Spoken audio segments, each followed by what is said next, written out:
ciri khas ya, ciri khas bangsa Indonesia. Artinya mungkin di negara lain ada kerja bersama, tetapi kerja bersama yang seperti bangsa Indonesia itu ciri khas gitu ya, bahwa bekerja bersama untuk mencapai satu tujuan bersama. Gitu ya. Tadi dicontohkan contoh gotong royong itu seperti misalnya tadi kerja bakti ya, kemudian membangun masjid dan lain sebagainya. Tetapi sebenarnya di era sekarang ya, di era globalisasi, di era teknologi, gotong royong itu tidak hanya dicontohkan seperti membangun rumah bersama begitu ya, membangun masjid secara bersama-sama gitu. Tidak hanya seperti itu. Nah, kita harus punya definisi yang lebih luas dari itu. Di era yang semakin liberal ini, di era yang semakin dilandasi oleh semangat kapitalisme ini, gotong royong membutuhkan definisinya yang baru. Jadi tidak hanya kerja sama sukarela, tidak hanya bekerja secara sukarela, misal untuk kerja bakti, untuk membangun rumah tetangga gitu ya, atau membangun masjid seperti itu, atau rumah ibadah gitu. Tidak hanya seperti itu. Gotong royong sekarang ini bisa disematkan pada definisinya yang baru.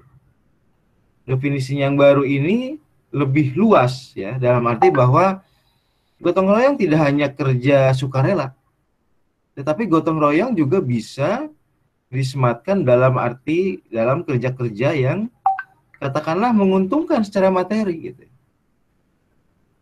Kita ambil contoh seperti Gojek misalnya. Gojek itu perusahaan tentu mencari uang, mencari laba. Tapi mekanisme yang ada di dalam Gojek, di mana ada Gojek dan mitra, di mana semuanya bekerja bersama ya untuk mencapai satu tujuan, itu dalam arti luas bisa disebut sebagai gotong royong. Gitu. Tergantung nanti komposisinya, harus lebih adil kepada seluruhnya, gitu ya, kepada mitra. Harus bisa menyejahterakan mitra. Dalam mekanismenya itu juga bisa disebut sebagai gotong royong, gitu ya. Soko guru ekonomi seperti yang dikatakan Bung Hatta, yaitu koperasi, itu juga secara luas bisa dilihat sebagai gotong royong. Gitu. Kenapa? Koperasi itu kan dimiliki bersama dan kemudian berusaha untuk mencapai tujuan bersama, kesejahteraan bersama seluruh anggota. Gitu. Nah, dilihat dari situ, maka definisi gotong royong secara luas itu bisa diterapkan. Begitu ya.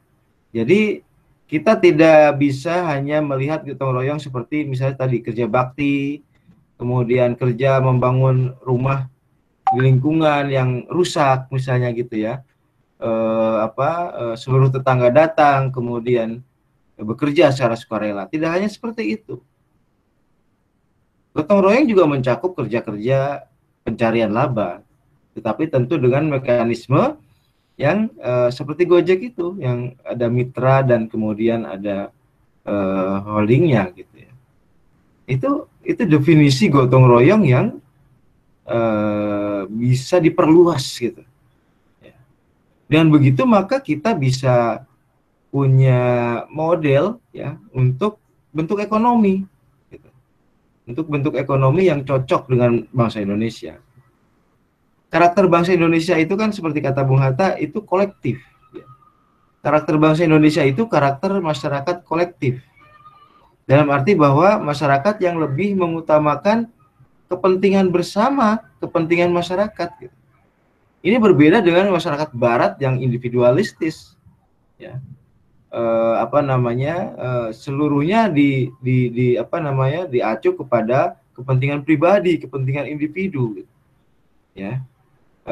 Di dalam masyarakat yang individualistis seperti di masyarakat Barat itu seperti itu. Tidak boleh ada kepentingan individu yang terganggu oleh siapapun.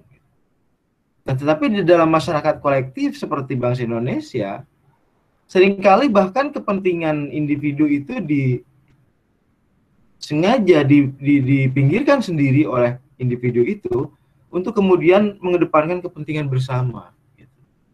Itulah ciri masyarakat kolektif, masyarakat seperti di Indonesia gitu. Kalau misalnya lingkungan membutuhkan jalan gitu ya, kemudian jalan itu harus dibuat di dalam katakanlah pekarangan seseorang individu, maka biasanya di dalam masyarakat kolektif itu bisa dilakukan gitu ya. Si individu di dalam masyarakat kolektif itu bisa mengorbankan kepentingan dirinya untuk kemudian dijadikan kepentingan bersama. Itu ciri masyarakat kolektif gitu ya. Tentu dengan kompensasi tertentu gitu ya. Tentu saja seperti itu.